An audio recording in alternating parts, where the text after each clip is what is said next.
Bismillahirrahmanirrahim. Assalamualaikum warahmatullahi wabarakatuh. Alhamdulillah wassalatu wassalamu ala Rasulillah wa ala alihi wa sahbihi wa man walah, amma ba'du. Telah kita sampaikan di sesi sebelumnya bahwasanya harta itu adalah perhiasan dunia. Yang tentunya perhiasan dunia itu di mata manusia seakan-akan begitu indah, sehingga banyak manusia yang lalai akan itu, bahkan menjadikan dunia sebagai tujuan hidup. Maka sebagaimana firman Allah, innamal hayatud dunya la'ibun walahu, bahwasanya kehidupan dunia itu ya senda gurau dan main-main.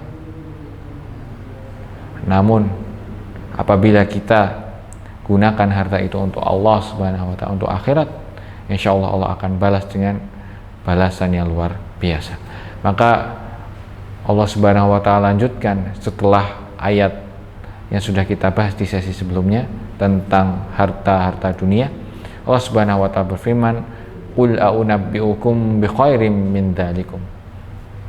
Katakanlah wahai Muhammad, yang mana yang masuk qul di sini adalah bahwa Allah Subhanahu wa ta'ala memerintahkan Nabi kita Nabiullah Muhammad sallallahu alaihi wasallam untuk mengajarkan, menawarkan kepada umatnya, a'unabbi'ukum bi khairin min dzalikum.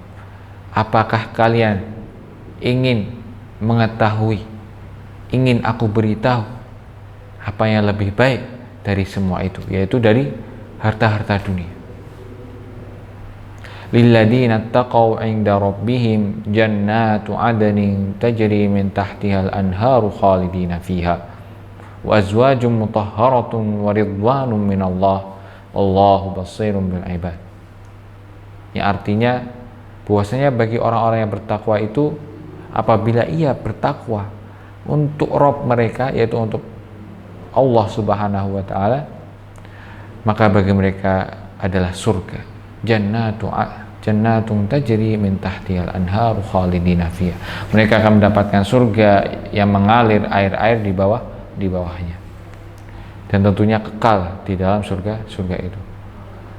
Dan bagi mereka juga istri-istri yang suci, yang tidak pernah menyakiti suaminya, yang tidak pernah mencelakakan, bahkan memukuli suaminya, dan tentu menyejukkan mata suaminya. Waridwanu minallah, dan ini yang paling besar lagi adalah ridha dari Allah Subhanahu wa ta'ala. Allahu basirun bil ibad, karena Allah maha melihat segala bentuk perbuatan hambanya. Maka dengan menjauhi syahwat tadi, syahwat kepada wanita yang bukan mahramnya, syahwat kepada harta benda dan seterusnya, insya Allah Allah akan balas dengan jannah, dengan surganya Allah Subhanahu wa ta'ala. Karena kita ingatkan kembali bahwa Allah Subhanahu wa ta'ala menjadikan harta dunia itu bukanlah anugerah semata, melainkan itu juga ujian bagi kita, yang disebut ujian syahwat. Nah, setiap perbuatan kita, setiap harta benda kita bahkan dimintai pertanggungjawaban oleh Allah Subhanahu wa ta'ala. La tazulu qadama 'abdin yaumal qiyamah hatta yus'alu an arba. Tidaklah bergeser kaki seorang hamba di yaumul qiyamah nanti sampai ia dipertanyakan kepadanya itu, dimintai pertanggungjawaban atas empat hal. Yang salah satunya adalah wa an malihi min aina iktasabahu wa fima anfaqah, dan tentang hartanya. Jadi di yaumul qiyamah nanti kita akan ditanya tentang harta kita. Min aina iktasabahu wa fima anfaqah. Yang pertama pertanyaannya adalah dari mana kita dapatkan harta ini. Kita mencari uang apakah dengan cara yang halal atau dengan yang haram? Karena ini penting. Jikalau harta kita halal, insya Allah makanan yang masuk ke dalam diri kita berubah menjadi daging, sehingga daging-daging itu berubah menjadi energi. Dan energi ini menyerukan dengan energi positif, sehingga ia akan mempermudah kita untuk beranjak ke ibadah kepada Allah Subhanahu wa Ta'ala.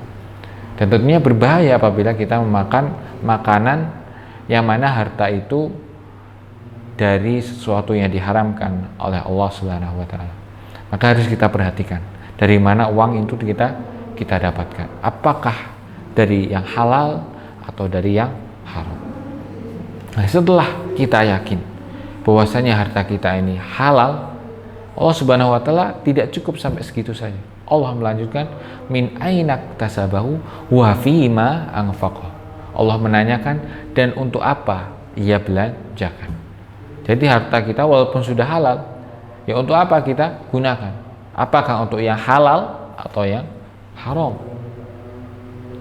Karena sungguh merugi jikalau orang sudah dapat harta yang halal, pekerjaan yang halal, tapi malah ia gunakan untuk hal-hal yang haram, hal-hal maksiat, dan tentunya jauh dari ketaatan kepada Allah Subhanahu wa Ta'ala. Maka ini menjadi muhasabah diri kita, apakah harta kita ini bersih, suci, yang tentunya sulit bagi kita untuk membedakan mana yang baik, mana yang benar. Akan tetapi dengan pertolongan Allah Subhanahu wa Ta'ala tentunya, dan dengan niat ikhlas lillahi ta'ala kita untuk mempergunakan harta ini di jalan Allah Subhanahu wa Ta'ala, Allah pasti akan membantu kita di yaumul qiyamah kelak. Dan tentunya dengan ketakwaan kita kepada Allah Subhanahu wa Ta'ala akan membantu kita menyelesaikan urusan-urusan duniawi kita, sehingga kita tidak terjerumus lalai akan harta-harta benda kita, sebagaimana Qarun, umatnya Nabi Musa, yang setelah Allah beri harta yang banyak, ia malah lalai akan ibadah, malah berpaling dari Allah Subhanahu wa Ta'ala. Maka semoga dengan penutupan ini kita bisa mengambil ibrah bahwasanya harta kita itu kita ambil dari mana, apakah dari yang halal atau yang haram, dan kita belanjakan untuk yang halal, dan justru kita belanjakan untuk kemanfaatan umat dan bahkan untuk di jalan Allah Subhanahu wa Ta'ala.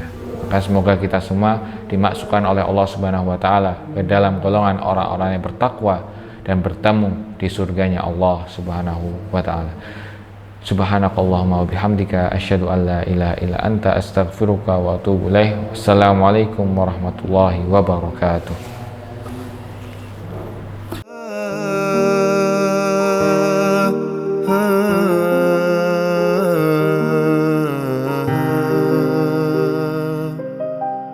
تسمعني رباه تدري خلجاتي ومناجاتي تعلم يا الله لا ما في دنياهم حاجاتي تركت العبيد ما أنت تريد أريد